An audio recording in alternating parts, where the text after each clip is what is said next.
Olá, tudo bem? Sou Clarissa De Franco, esse é o Orbe dos Sonhos. E, bom, hoje a gente vai analisar um sonho que a sonhadora do gênero feminino não deixou um nome, assim, um título para o sonho. Eu ainda tô fanha, vocês podem ver, né? Tô me recuperando de uma pneumonia, que coisa! Mas vamos lá. Então, eu decidi dar um nome, um título, uma imagem que eu aprendi do sonho e que a gente pode conversar, vamos conversar sobre essa imagem no final, né? Porque poderia ter sido outro nome. E, claro, como a sonhadora não deu, aqui eu estou atribuindo a minha intenção em cima, né? A partir das imagens que eu condensei do sonho. Então, claro que a gente poderia escolher outra imagem e que a sonhadora talvez escolhesse outra imagem. Mas, como ela não fez isso, não deu um título, estou aqui eu mesma colocando. Então, nesse momento, o sonho se chama A Dança das Capivaras. Vamos ouvir um pouquinho. Eu me dirigi a uma clínica veterinária para ver meu gato Eusébio.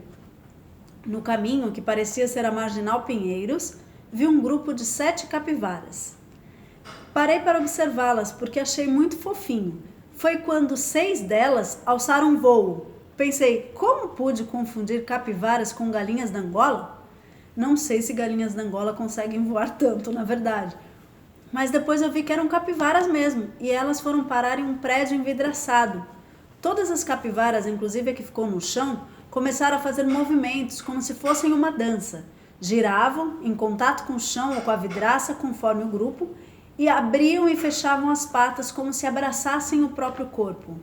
Concluí que elas faziam isso porque se sentiam coceira, afinal, elas são hospedeiras de carrapatos. Continuei meu caminho e cheguei à clínica e encontrei uma médica com o meu gato. Ela relatava que o tratamento não estava surtindo efeito. Contei para ela que o gato já tinha sofrido de um problema renal no passado, mas que tinha sobrevivido. Enquanto isso ela dizia, nada mais poderia ser feito. Pensei por que meu gato estava passando por tudo aquilo de novo se ele já tinha morrido. Aqui cabe um parênteses, ela me conta que na vida real o gato dela morreu de problemas renais e que foi muito sofrido para ela, né? Ela tinha uma relação muito forte com esse gato, como um filho, e foi muito doído, muito sofrido para ela. Bom, e aí ela lembra da médica ter dado um papel, né, com a assinatura dela, uma letra muito feia, como de uma criança que ainda está aprendendo a escrever. E eu vi escrito o nome, não tenho certeza se era esse mesmo, Maria Carolina Bentes. Logo, um burburinho surgiu na clínica com vozes dizendo que a médica era falsa. As luzes se apagaram, os papéis que eu tinha na mão caíram no chão e eu consegui sair da sala onde estava, mas quase fui atropelada por uma porção de gatinhos correndo. Acordei. Ela relata aí alguns sentimentos, né? Ela fala de saudade do gato dela, né? Que o sonho trouxe a memória, então saudade, tristeza, incompreensão, né? Por que ele teve que sofrer tanto, viver daquele modo, então ela se sentiu triste, né? Ele tinha morrido alguns meses antes por falência renal. E ela fala que, embora fosse a Marginal do Rio Pinheiros, no sonho ela era cheia de verde, um caminho agradável, assim, sem trânsito, calmo, né? Outra Marginal, hein, gente? Não é a que a gente conhece aí de São Paulo. Ela me autorizou, a pessoa autorizou a usar os nomes, né? Tanto o nome da médica falsa, porque não é uma médica de verdade que ela conhece, é um nome que surgiu no sonho, né, quanto o nome do seu gato, Eusébio. Aí ela fala que as capivaras geraram para ela curiosidade, né, e ao mesmo tempo um sentimento um pouco, né, ali ela achou fofo e tal. E que mais aqui que ela falou? Era tudo um pouco escuro, a clínica um pouco escura, né? Ela teve uma surpresa com as capivaras. E com o gato ela teve esse sentimento de tristeza, saudade e incompreensão do porquê que ele teve que sofrer tanto, conforme eu já falei, né? E ela não consegue entender os simbolismos, né? Falou que não entendeu os simbolismos da capivara, não consegue relacionar a capivara, nada disso. E ela contou um pouquinho sobre ela, que ela tem pais vivos, mas que a mãe tá numa casa de repouso por conta de Alzheimer e o pai ficou internado por problemas renais também, assim como o gatinho, né?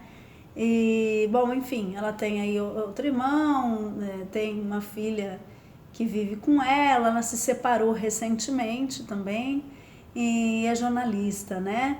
Bom, e aí ela fala que também agora ela está começando uma relação nova e tal, e que ela não pode dizer que conseguiu deixar tudo para trás, mas o novo relacionamento tem sido bom para ela, repousante, enfim, reconfortante.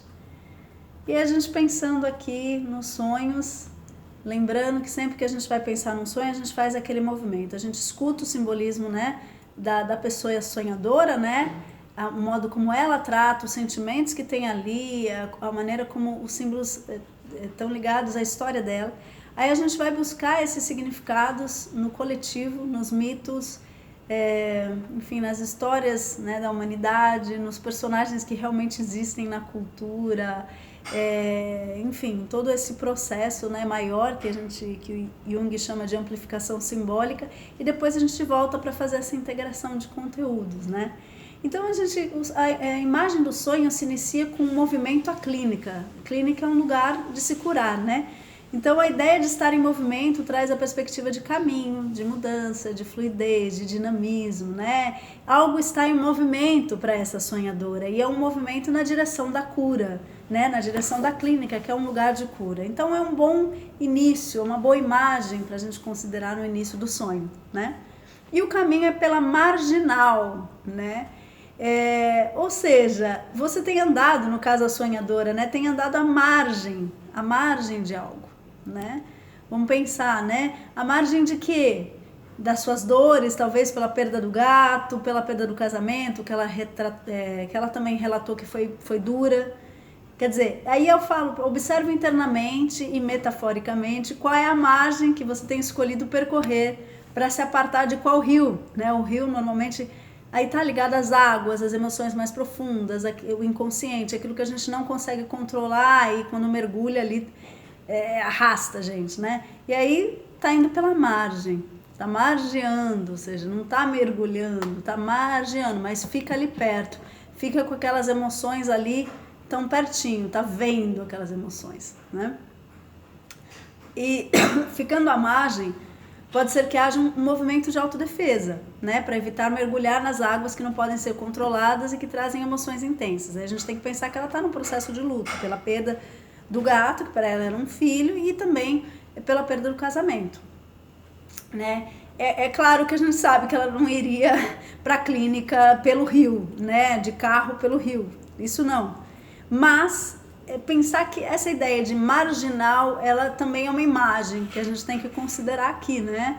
Então é parte do que compõe o caminho dela para a cura, é ir pela margem. Então, de algum modo, você tem margeado suas questões, ou por evitação da dor, ou por uma tentativa de devagar no processo, de digerindo aos poucos, né? Uma característica interessante é que a marginal do sonho dessa sonhadora era verde, confortável, agradável, calma. O que pode indicar que o caminho pela margem é mais confortável que outras escolhas. Então vamos pensar aí que ela está escolhendo margear algumas questões emocionais, tá? Bom, um personagem importante aí no sonho é o gato, né? O gato Eusébio, que ela me conta que é um gato preto, ela me contou recentemente que é um gato preto. E esse gato, né? Esse nome é interessante, né? Eusébio tem vários sentidos aí, né? Tem um jogador, né, da seleção portuguesa, é chamado de Pantera Negra e tinha o nome de Eusébio, né? E também Eusébio é um personagem bíblico, que é um dos intelectuais que escreveu a história, que contou a história. Então a gente vai falar um pouquinho sobre esse nome mais para frente, tá?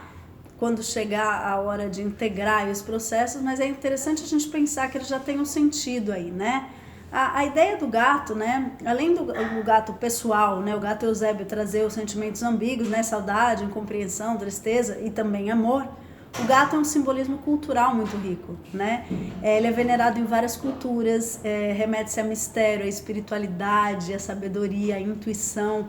O gato é aquele que vê no escuro, é aquele que sente espírito quando está no lugar, né? Assim, gato tem essa ligação com o além, com outro mundo, que a gente às vezes não consegue ver, o gato sente, né? A gente não consegue sentir, ele sente. Tanto que em algumas culturas, como por exemplo o cristianismo na Idade Média tal, associou gato à bruxaria, especialmente o gato preto, né? Como é o do sonho. E justamente porque é um simbolismo de acesso à espiritualidade, né? E que frequentemente pessoas que trabalham com espiritualidade, como as bruxas, né? Tem uma imagem de um gato, né? Uma imagem de um gato preto perto. Então ficou associada a má sorte ou um mau presságio, quando na verdade esse foi um estigma posterior que a Igreja Católica colocou. Mas isso também está no símbolo, a gente também tem que pensar, né? Que o gato preto causa aí um estranhamento. A verdade é que ele maneja um poder, que é esse poder espiritual, que é esse poder além da nossa vida aqui cotidiana, né? E isso é muito importante a gente pensar aqui no sonho, né? Então, assim, fora toda a afetividade, né, que essa sonhadora sente pelo filho, né, gato Eusébio, então essa ideia de espiritualidade, né, reportando ao lado intuitivo da sonhadora, também é importante de pensar, né? E aqui, de novo, pensando no nome Eusébio, né? O nome Eusébio é um personagem, pensando no personagem bíblico, ele foi um dos pensadores que estruturou a história da Igreja Católica. Então, assim, aqui está selado mais fortemente o aspecto sagrado que envolve esse gato, né? Essa a perspectiva do gato aí com uma ligação com a espiritualidade, com algo maior. Eu vou parar por aqui esse vídeo, a gente faz um outro, tá certo? Para falar sobre os outros simbolismos, como as capivaras, né? A dança das capivaras no caminho, depois a clínica, a médica falsa, todo esse processo. Muito obrigada a você que me acompanha. Um beijo, se quiser mandar e-mail com algum sonho, é clarissadefranco@hotmail.com. Tchau, até mais!